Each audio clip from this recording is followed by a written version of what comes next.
norma AASHTO. Todo está en la norma AASHTO para puentes. En nuestro país, para centrarnos en nuestra realidad, hay dos tipos de acero. Normalmente ahora se está usando acero A709 grado 50. A709 grado 50. ¿Qué significa grado 50? Significa que es un acero que tiene un esfuerzo de fluencia, son aceros dúctiles, ¿no? Un acero que tiene un esfuerzo de fluencia de 50.000 libras sobre pulgada cuadrada. Nuevamente, si ustedes multiplican eso por 0,07, serían 3.500 kilos sobre centímetro cuadrado. Nosotros usamos kilos sobre centímetro cuadrado. Y paralelamente se usa el antiguo acero A36, que ahora tiene una especificación que es A709 grado 36. Es decir, la especificación de acero para puentes es una sola, es la A709. Lo que cambian son los grados. Y grado es sinónimo de esfuerzo de fluencia. Cuando decimos grado 50, es porque el acero tiene un esfuerzo de fluencia de 50 KSI, o sea, 50 miles de libras sobre pulgada cuadrada. En este instante yo trabajo con mi hijo, que también es ingeniero estructural. Estamos haciendo un proyecto para la Sierra de Trujillo, perdón, para la Sierra de Piura, ¿no?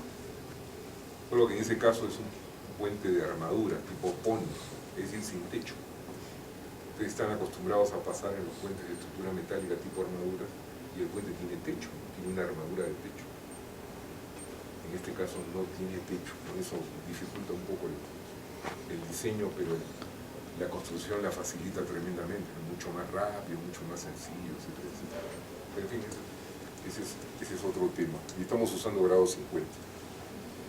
El A709 grado 36, que es el equivalente al A36, normalmente ya no se usa porque, miren, si ustedes diseñan, supongamos un puente de 40 metros, ¿no? Un puente de 40 metros. Lo proyectamos con vigas postensadas y luego lo proyectamos con vigas soldadas. Un puente de 40 metros. Si lo diseñan ustedes en acero grado 36, vamos a suponer que el puente pese como 100, imaginemos 100 toneladas, ¿no? Pesa como 100. ¿Qué sucede? El A36 tiene un esfuerzo de fluencia de 2.520, perdón, 2.530 kilos sobre centímetro cuadrado. Entonces, lo diseñan ustedes en acero A36 y pesa como 100. ¿Qué sucedería si ese puente se enseña en grado 50? ¿Pesaría más o menos? El ingeniero dice, mayor resistencia, pesa menos. Por supuesto, pues. La pregunta es, ¿cuánto menos? Yo les puedo decir cuánto menos. Entre 25 y 30% menos. Entre 25 y 30% menos. Y hablando de un rango más amplio, entre 20 y 30% menos. ¿Entienden? Ahora, ¿cuánto más cuesta el grado 50 con respecto al A36? A veces se consigue el mismo precio. Y si cuesta un poco más, 5% más, 6%. En otras palabras, el acero grado 50, 3.500 kilos sobre centímetro cuadrado, es 40% más resistente que el A36. Pero cuesta 40% más. Si costara 40% más, entonces no habría ningún sentido en cambiarlo. No, cuesta 6% más. En esencia, al final, el ahorro, no solo en las vigas, sino el ahorro total, está en el orden de un 12, 18%, lo que es bastante. Bien, por esa razón, normalmente se diseñan los puentes con vigas de acero fabricadas, vigas de planchas de acero grado 50, ¿no? Vigas de acero grado 50. Bien, el acero, pues ustedes saben, es una aleación, ¿no? El acero es una aleación de fundamentalmente hierro, que está presente en esa aleación, pues está presente en más del 96%,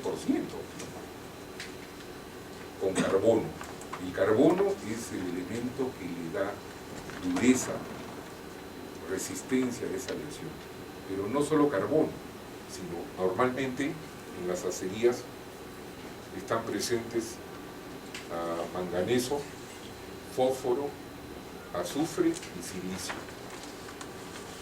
La suma de manganeso, fósforo, azufre y silicio normalmente no sobrepasa el 2%, entre 1.5 y 2%. Y adicionalmente, cantidades pequeñas, por ejemplo, de cobre, ¿no? Eventualmente de vanadio, etc. El acero tiene pues una composición cristalográfica, ¿no? Tridimensional, ¿no? Entonces, estas pequeñísimas cantidades de elementos aliantes están incrustadas en esa matriz, ¿no? Y lo curioso es que con esas pequeñísimas cantidades el acero desarrolla propiedades deseables desde el punto de vista estructural, ¿no?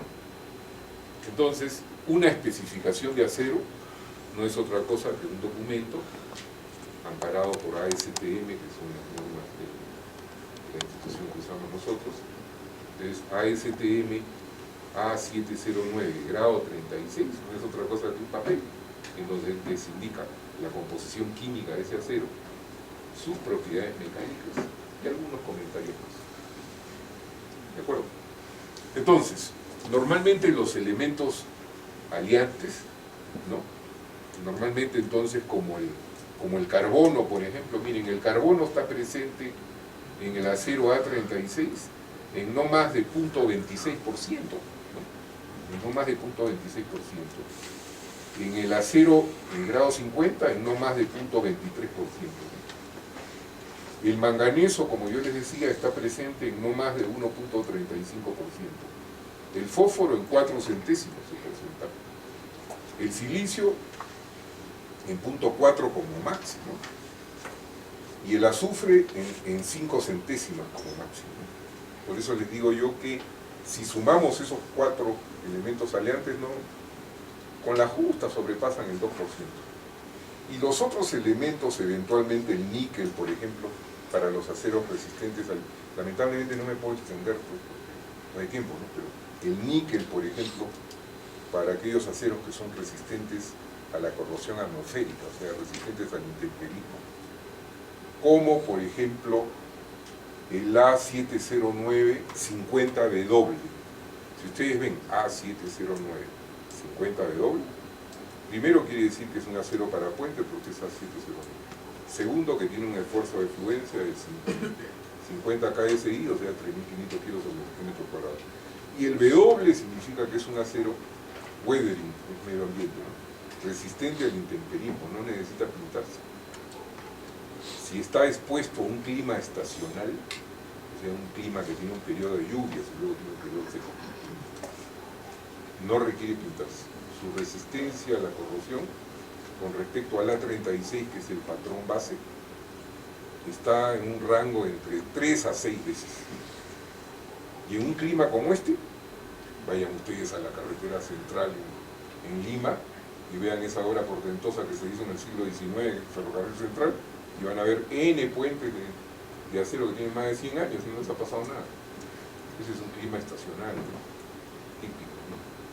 Bueno, entonces hay aceros resistentes al intemperismo.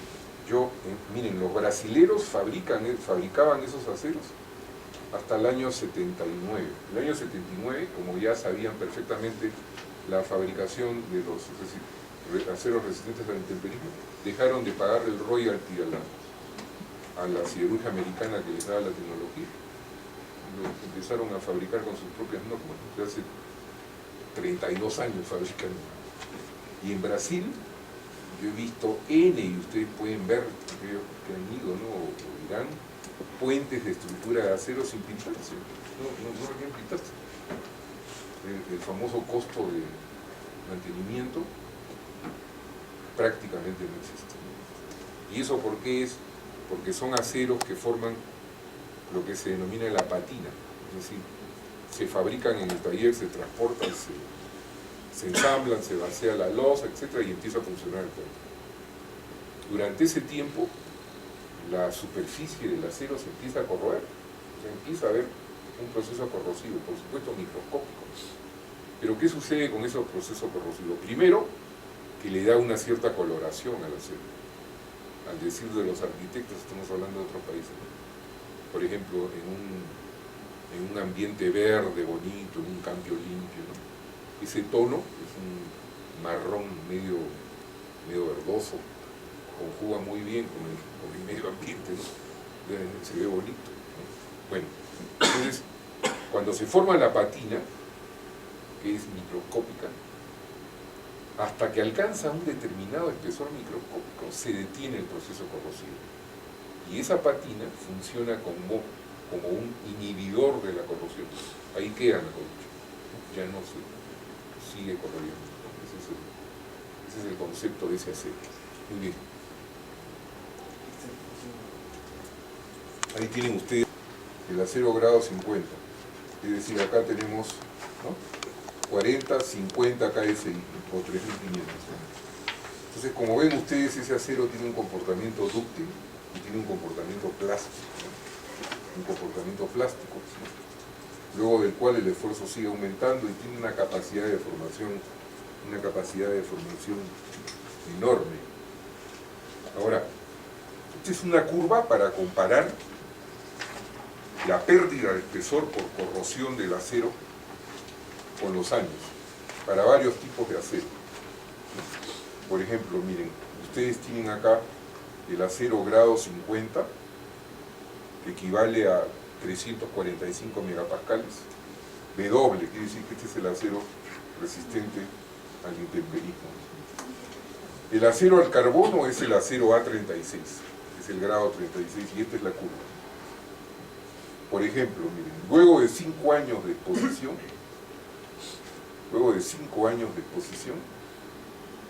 el espesor que pierde el grado 36, acá está la curva, es aproximadamente de 4 micrones, 4 milésimas de espesor.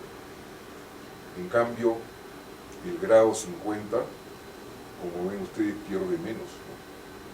El grado 50 pierde mucho menos. Ahora, estas curvas varían mucho porque dependen de los ambientes, etcétera, etcétera. Estoy hablando generalidades nada más. Bien. El grado 50 que se usa para puentes en realidad es lo que se denomina un acero de alta resistencia, baja aleación y baja aleación, ¿no? Alta resistencia se define a cualquier acero que tiene un esfuerzo de fluencia mayor a 40. Y baja aleación es lo que les estoy diciendo, ¿no? La suma de los elementos aleantes no supera el 4%. Cuando los aceros son de baja aleación no tienen ningún problema con la soldadura. Perfectamente soldables, fácil y en condiciones económicas. En cambio los aceros aliados ya es otra cosa mucho más dificultosa, mucho más delicada, ¿no?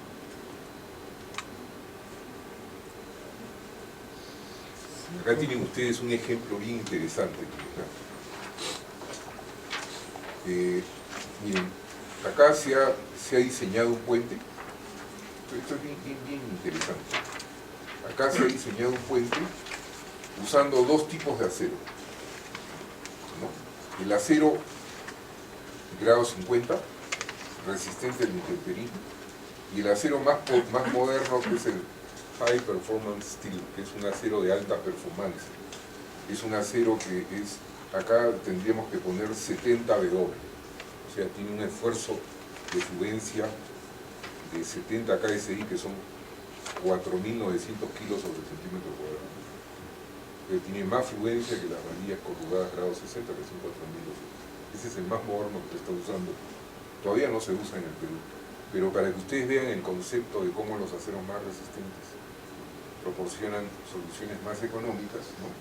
Por ejemplo, acá, miren, acá se ha diseñado el puente con 9 vigas en grado 50 W. Se han usado 9 vigas, ¿no? Y el peso de la estructura, ¿cuánto es? El peso de la estructura es 326 toneladas americanas, ¿no? 326 toneladas. O sea, se ha usado íntegramente en el diseño de ese puente el grado 50. Ahora, en vez de 9 vigas, se ha diseñado el puente con 7 vigas. Y con 7 vigas se obtiene un ahorro en el acero. Lo que estamos viendo ahí es esa curva en la que graficábamos el número de vigas en el eje de las X, y en el otro eje poníamos el costo o el peso. Es lo mismo. Bien, pero es un comentario nomás. Es un comentario. Okay. Ahora, usando este acero grado 70W, con las mismas 9 vigas, miren, se consigue, y utilizando 13 toneladas normalmente en elementos secundarios, ¿no? En cartelas rigidizadoras, en diafragmas, etc., se consigue un peso, miren, de 264. El total es 277. Acá 310, acá 326. Es evidente que los aceros más resistentes nos permiten pesos de estructura menores y por supuesto menor costo. Luego han diseñado con 8 vigas, y con 8 vigas, miren, el total baja un poquito más todavía, con 8 vigas. Con 7 vigas, el total baja otro poquito más, con 7 vigas. Y con 7 vigas híbridas, ¿qué cosa es una viga híbrida? Por ejemplo, acá en las vigas híbridas se está usando para las alas de la viga un concreto 70W, el HPS, y para el alma, un acero HPS 70W, y para el alma y para las alas se está usando acero grado 50. ¿No? Es una viga híbrida. No se usa eso en nuestra realidad porque no tenemos el grado 70W, ¿no? Lo podemos importar, pero todavía no estamos en eso, no estamos en ese nivel de desarrollo, ¿no? Simplemente para que ustedes vean cómo se ahorra ¿no? En cuanto al costo de materiales, entonces, en cuanto al costo de materiales, miren, se pueden conseguir porcentajes de ahorros del 18.6%, que es bastante, Si usamos 9 vigas, ¿no? Si usamos 7 vigas, ¿no? Y luego con los aceros de alta performance. Este es el concepto de un puente de sección compuesta, ¿no? Ahí lo están viendo, ¿no? Acá tienen la losa de concreto, que es una losa de concreto armado mínimo 280 convencional. Estas son las vigas en un determinado número, 2, 3, 4, 5, 6, 7, 8, 9, depende del ancho del tablero. Acá tienen los conectores de corte.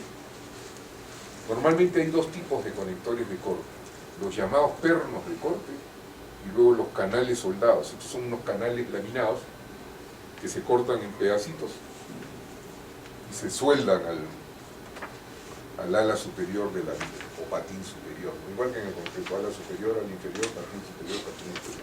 ¿De acuerdo? Normalmente esto ya no se usa.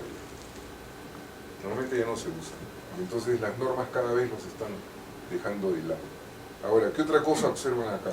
Acá lo que observan son los arriostres transversales, ¿no? Estos arriostres transversales, que van a servir para varias cosas. Primero, darle soporte lateral a estas vigas. Se colocan con un cierto espaciamiento que se calcula. Ese espaciamiento pues varía más o menos pues 7.5 metros más o menos, ¿no? Se colocan para evitar el problema del pandeo lateral cuando el concreto está fresco, para que las vigas no pandeen lateralmente y falle el puente, ¿no? ¿Qué más tienen? Bueno, acá tienen un rigidizador longitudinal.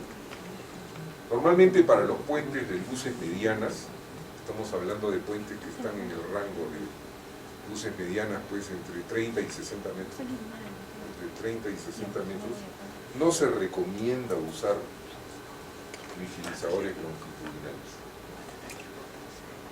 Ustedes se deben haber enterado, si nosotros en Lima nos enteramos, que durante la construcción de un puente de este tipo precisamente, aquí sobre el río Santa, dentro de un proyecto hidroeléctrico manejado por una firma extranjera, cuando estaban aproximadamente al 50% del vaciado de la losa, era un puente de una sola luz de 70 metros.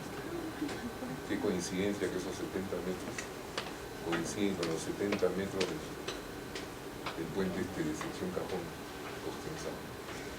Cuando estaban más o menos al 50% del vaciado de la losa, el puente colapsó, murieron 6 personas y quedaron heridos como 30, 40. ¿Sabían o no sabían? Eso en Guayana. Yo no puedo hablar sobre eso porque una firma extranjera me contrató a mí para que hiciera el estudio del colapso de ese puente. Cosa que hice, por supuesto, ¿no?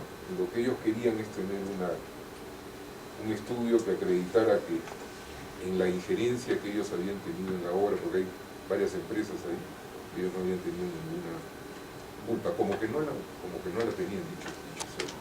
Bien, entonces, ¿cuál es la idea? La idea normalmente es trabajar el alma con una plancha eterna. En cambio, las alas sí hay que cortar las planchas con un equipo de oxicorte o con un plasma cutter, que es un cortador de plasma, ¿no? Y luego aplicar el procedimiento de soldadura para fabricar las vigas.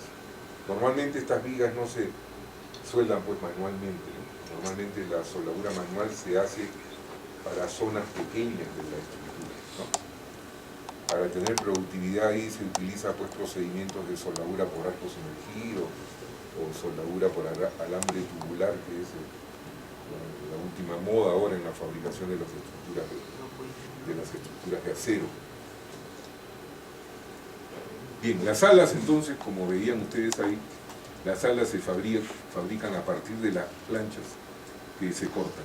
Ahora, ¿qué sucede con estas vigas desde el punto de vista conceptual, ¿no? Lo que sucede es que si esta es la esbeltez de las vigas, digamos, esta es la relación de la altura del alma entre su espesor, ¿no? Las vigas pueden experimentar tres fenómenos, ¿no? Plasticidad, pandeo inelástico o pandeo elástico. En este concepto lo que es importantísimo en las vigas de acero y en los procedimientos de montaje, es más importante todavía, es el problema del pandeo lateral torsional de estas vigas. O sea, izar estas vigas para colocarlas sobre los estribos, sobre los pilares, es más delicado que las vigas de concreto ostensado, porque como ustedes comprenden, las dimensiones pues son tremendamente menores, ¿no? Mucho más eléctricas, ¿no? En consecuencia, en estas vigas, uno de los estados límites importantísimos es el pandeo lateral torsional. Y yo se los explico desde el punto de vista del comportamiento de la estructura. Supongan que acá tienen ustedes una viga, ¿no? Acá tienen ustedes una viga. Le aplican cargas a la viga. Vamos a tomar, conceptualmente, tomemos un pedazo de viga, ¿no? Entonces ahora la viga la tenemos acá, ¿no? El patín superior, el patín inferior. Normalmente el patín inferior es de mayor espesor que el patín superior, porque abajo están las tracciones, ¿no es cierto? Bien. Entonces ustedes toman este segmento de viga. Muy bien, este es el eje neutro, ¿no? Entonces, aquí van a tener momento positivo en estas dos caras. Ese momento positivo, ¿qué cosa va a hacer? Ese momento positivo va a generar un diagrama de fuerzas generales de este tipo. Acá arriba vamos a tener compresión. Y acá abajo vamos a tener tracción. Igual acá, el momento acá produce compresión y tracción abajo. Entonces acá tenemos un bloque de compresión triangular, ¿no? Es un bloque de compresión triangular. Si hacemos una pequeña abstracción, ¿cuál es la resultante de ese bloque de compresión? Pues la resultante está a 1/3 de la profundidad de la compresión. Entonces, ¿qué es lo que observamos? Lo que observamos simplemente es que la parte superior de la viga,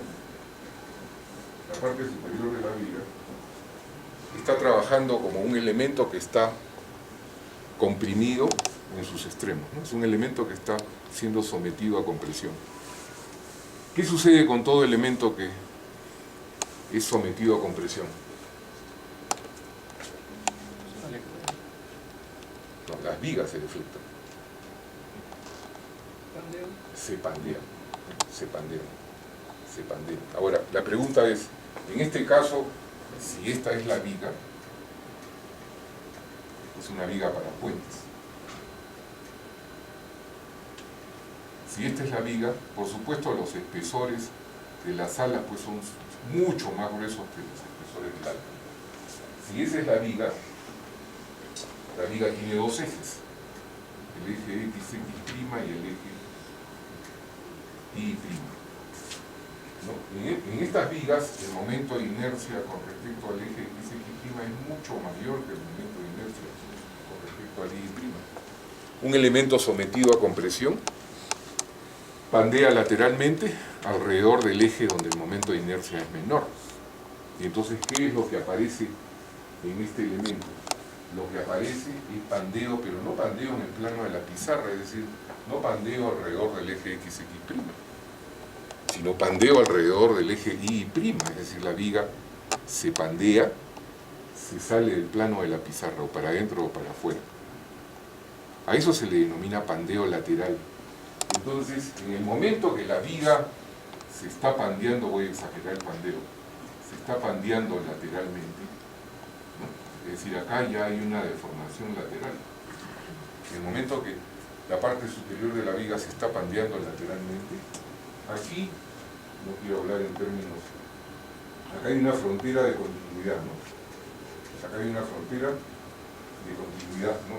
Es decir, acá no hay ningún ajuste de construcción, la viga no está separada. Entonces, ¿qué es lo que sucede? La parte inferior de la viga que está en tracción, y la tracción no produce ningún fenómeno de inestabilidad, no hay pandeo por tracción. ¿No? La tracción no produce nada. ¿Qué es lo que sucede entonces en el momento que la viga se está deformando lateralmente, pandeando lateralmente? Que la parte inferior funciona como un ancla, trata de impedir que la parte superior de la viga se siga deformando lateralmente. Y entonces la viga se empieza a inclinar, voy a exagerar, se empieza a inclinar y sucede lo siguiente. Sucede esto.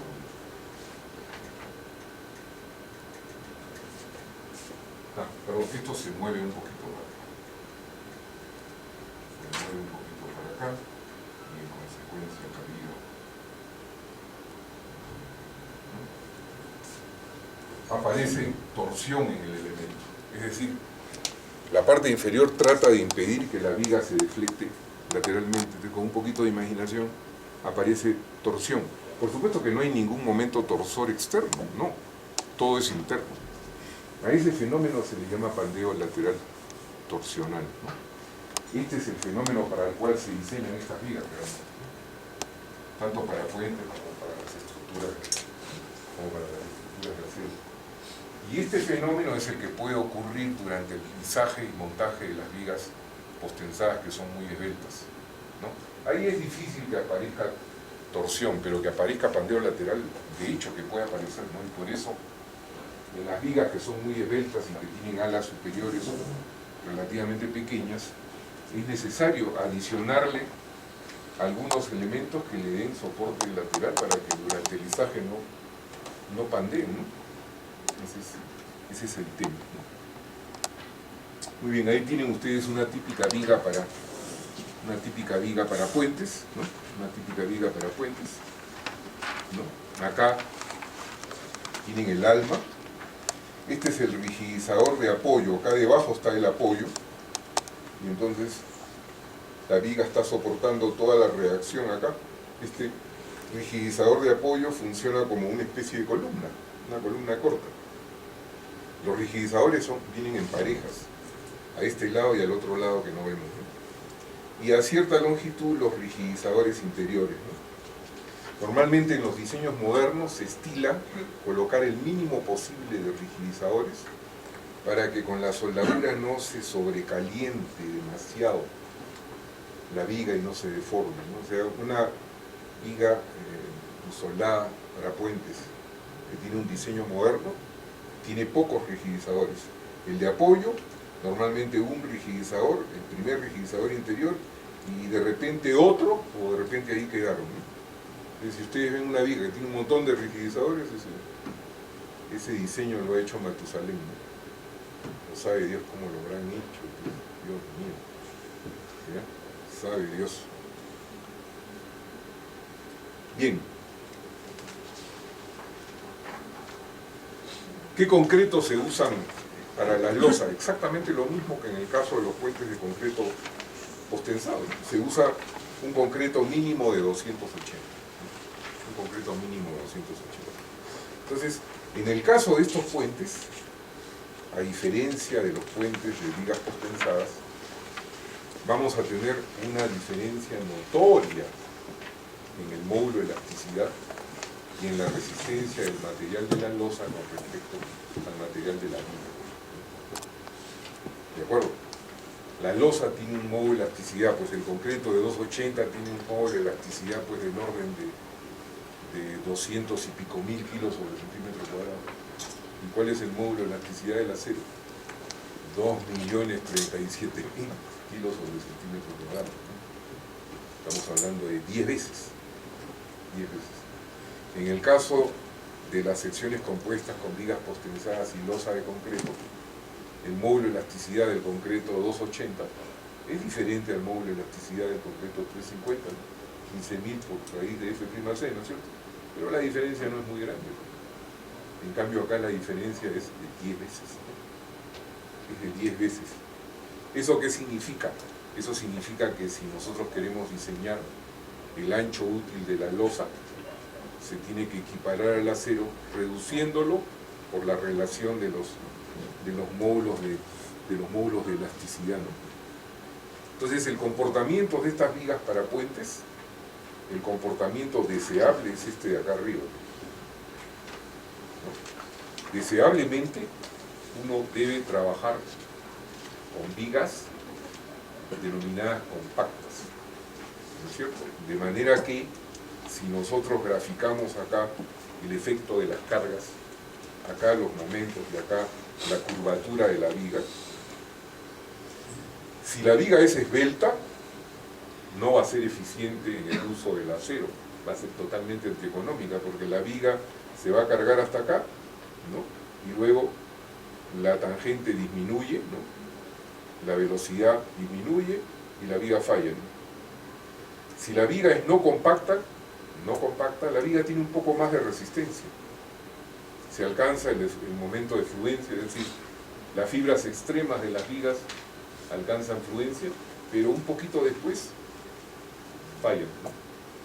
En cambio, si la sección es compacta, sí se puede desarrollar toda la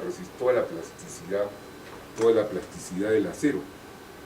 En realidad lo que vamos a tener es esto, miren, muy parecido a las vigas de concreto postensado.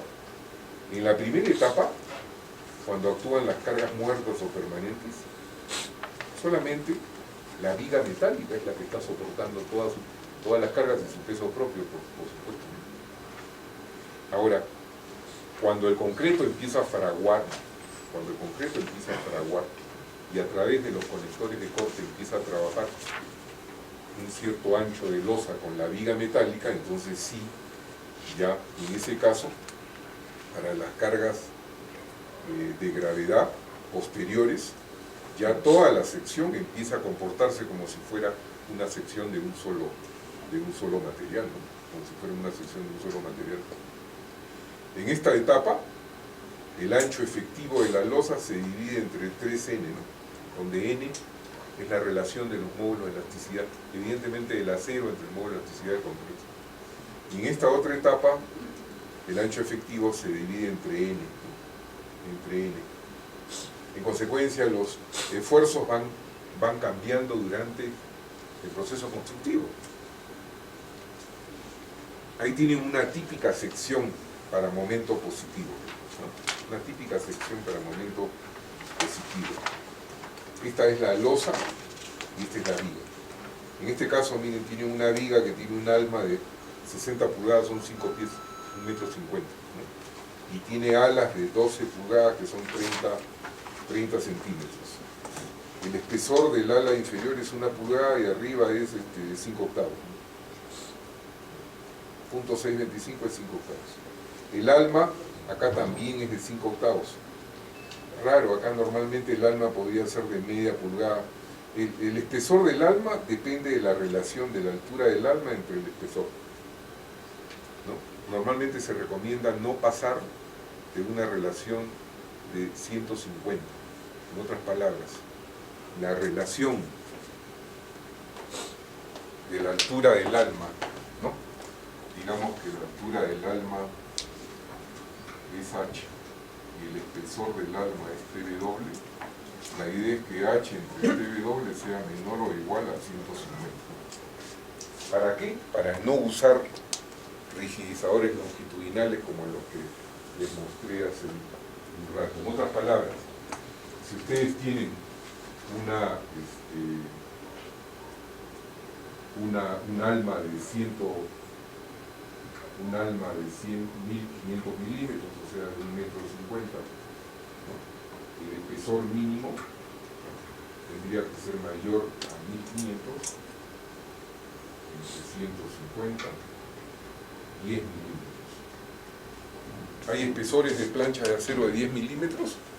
En otros países sí lo saben, nosotros no. Nosotros normalmente trabajamos con 3 octavos, ¿no? Normalmente trabajamos para abajo con 3 octavos, que es 9.53 milímetros, o con media pulgada, que es 1.27 milímetros. Entonces acá deberíamos usar plancha de media, ¿no? Entonces no necesitaríamos rigidizadores longitudinales, ¿no? Acá no sé, esto es un ejemplo. Esta es una típica sección. Esto de acá no es otra cosa que lo que se llama la silla, que es simplemente un espesor de concreto acá, un espesor de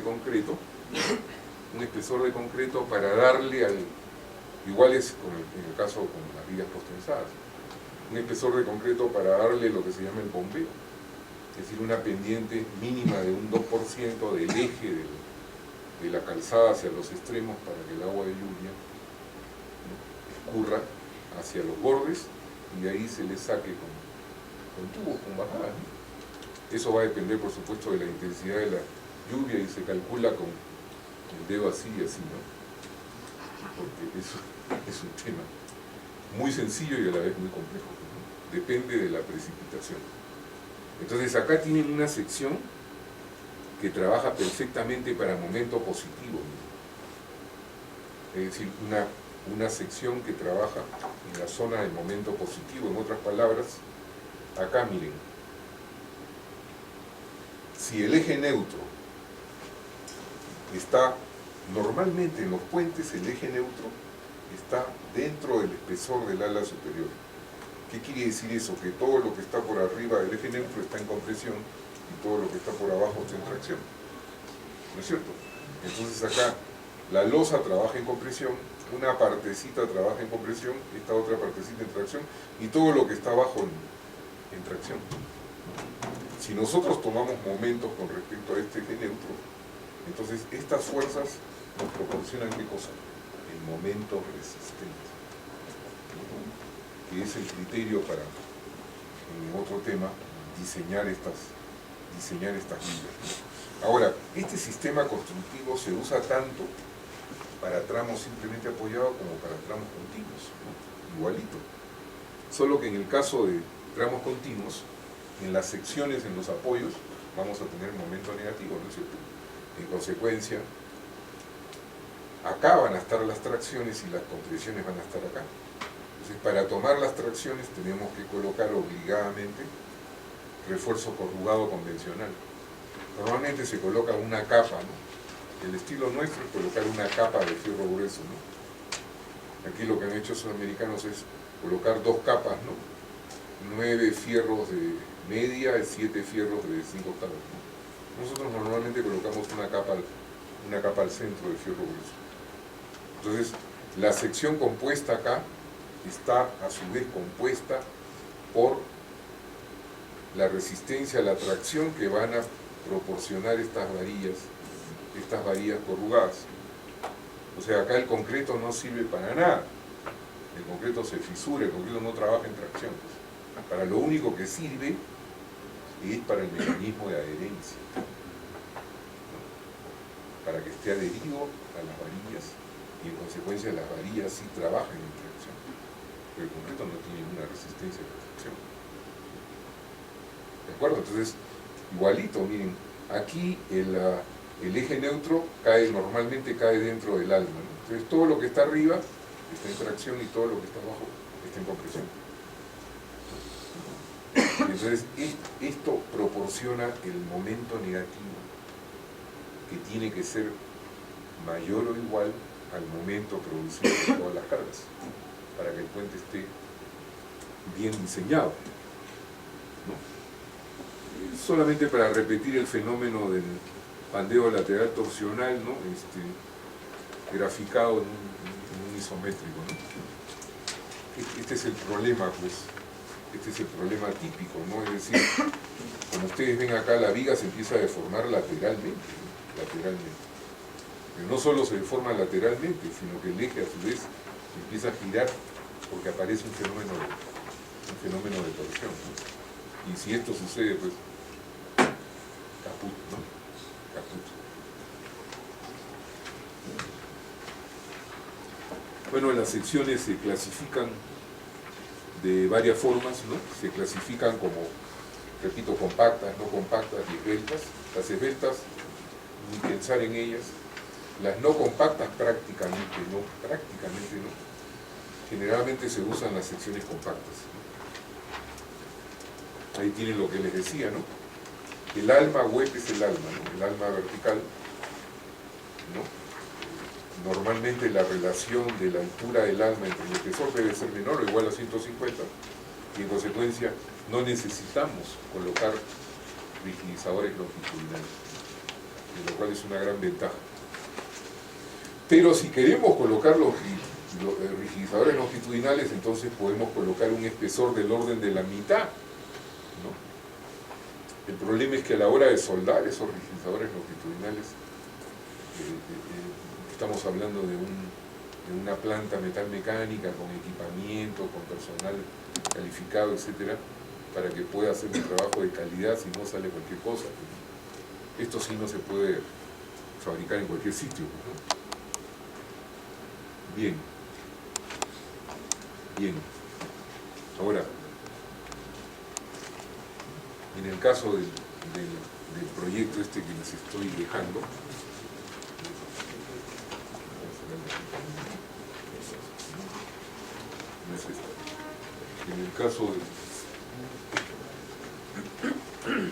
en el caso